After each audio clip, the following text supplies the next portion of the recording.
War is a nightmare. War is awful. It is indifferent and devastating and evil. War is hell. But war is also an incredible teacher, a brutal teacher. And it teaches you lessons that you will not forget. In war, you are forced to see humanity at its absolute worst.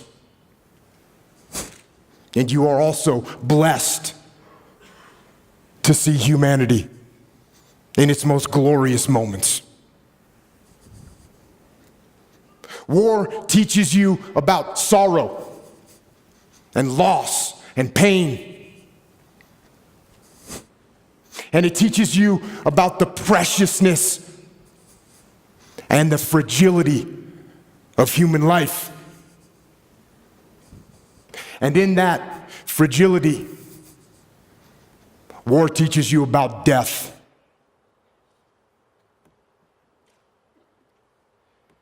But war also teaches you about brotherhood and honor and humility and leadership.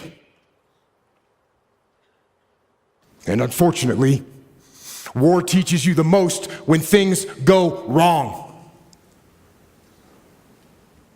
And for me, one of the most impactful lessons that I learned from war was in the spring of 2006 in the city of Ramadi, Iraq, which at the time was the epicenter of the insurgency, where brutal and determined terrorists ruled the streets with torture and rape and murder. And it was in one neighborhood of that city, during an operation that I was in charge of, when all hell broke loose. We had multiple units out on the battlefield fighting the enemy. We had friendly Iraqi soldiers, we had U.S. Army soldiers and U.S. Marines, along with small elements of my SEAL team. And then the fog of war rolled in, with its confusion and chaos and mayhem, and with its gunfire and enemy attacks and screaming men and blood and death. And in that fog of war, through a series of mistakes and human error and poor judgment and Murphy's Law and just plain bad luck, a horrendous firefight broke out. But this firefight, it wasn't between us and the enemy. This firefight, tragically, was between us and us. Friendly forces against friendly forces, fratricide, the mortal sin of combat, and the most horrific part of war. And when it was over, and the fog of war lifted, one friendly Iraqi soldier was dead, 2 more were wounded. One of my men was wounded, the rest of my SEALs were badly shaken. And it was only through a miracle that no one else was killed. And it was reported up the chain of command what had happened. That we had fought and wounded and killed each other. And when we got back to base, things didn't get much better. There was a message waiting for me from my commanding officer. And it said, shut down all operations. It said that the commanding officer, the master chief, and the investigating officer were inbound to my location. And they told me to prepare a debrief to explain exactly what had happened on the operation and what had gone wrong. Now, I knew what this meant. It meant that somebody had to pay. It meant that somebody had to be held accountable. It meant that somebody had to get fired for what had happened. So, I began to prepare my debrief. And in it, I detailed every mistake that was made and who made it. And I pointed out every failure in the planning and the preparation and the execution in the operation. And I pointed out who was responsible for that failure. There was plenty of blame to go around. There were so many people that I could incriminate with guilt. But something wasn't right. For some reason, I just couldn't put my finger on who was at fault and who specifically I should blame for what had happened. And I sat and I went over it again and again, and I struggled for an answer. And then, when I was about 10 minutes from starting the debrief, that answer came, and it hit me like a slap in the face. And I realized that there was only one person to blame for the confusion, only one person to blame for the wounded men, and only one person to blame for the dead Iraqi soldier. And I knew exactly who that person was. And with that knowledge, I walked into the debriefing room with my commanding officer, and the master chief and the investigating officer were sitting there waiting for me, along with the rest of my men, including my SEAL that had been wounded, who was sitting in the back of the room with his head and his face all bandaged up. And I stood up before them and I asked them one simple question. Whose fault was this?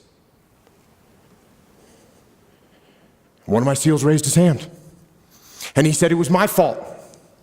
I didn't keep control of the Iraqi soldiers I was with. And they left their designated sector, and that was the root of all these problems. And I said, no, it wasn't your fault. And then another SEAL raised his hand and said, it was my fault. I didn't pass our location over the radio fast enough, so no one knew what building we were in, and that's what caused all this confusion. It was my fault. And I said, no, it wasn't your fault either. And then another SEAL raised his hand. And he said, boss, this was my fault. I didn't properly identify my target. And I shot and killed that friendly Iraqi soldier. This was my fault. And I said, no, this wasn't your fault either. And it wasn't yours or yours or yours, I said as I pointed to the rest of the SEALs in the room. And then I told them that there was only one person at fault for what had happened. There was only one person to blame. And that person was me. I am the commander. I am the senior man on the battlefield, and I am responsible for everything that happens. Everything. And then I went on to explain to them some new tactics, techniques, and procedures that we were going to implement to ensure that this kind of travesty never happened again. And I will tell you something, it hurt. It hurt my ego. It hurt my pride to take the blame. But I also knew. I knew that to maintain my integrity as a leader And as a man, I had to take responsibility. And in order to do that, I had to control my ego so that my ego did not control me. And you know what? I didn't get fired. In fact, my commanding officer, who had expected excuses and finger pointing, when I took responsibility, when I took ownership, he now trusted me even more. And my men, they didn't lose respect for me. Instead, they realized that I would never shirk responsibility, and I would never pass that heavy burden of command down the chain and onto them. And you know what? They had the same attitude. Unlike a team where no one takes ownership of the problems and therefore the problems never get solved, with us, everyone took ownership of their mistakes. Everyone took ownership of the problems. And when a team takes ownership of its problems, the problems get solved. And that is true on the battlefield, it is true in business, and it is true in life. So I say, take ownership. Take extreme ownership. Don't make excuses. Don't blame any other person or any other thing. Get control of your ego. Don't hide your delicate pride from the truth. Take ownership of everything in your world, the good and the bad.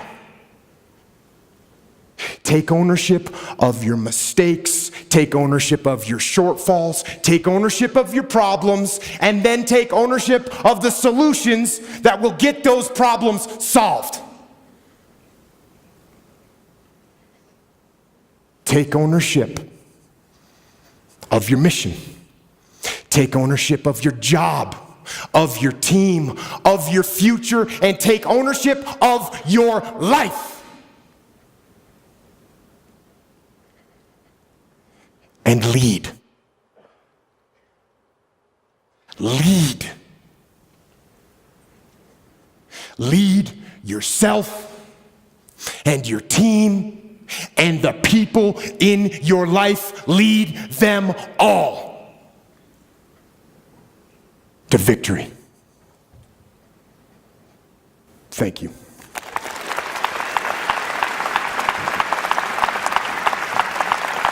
Thank you very much.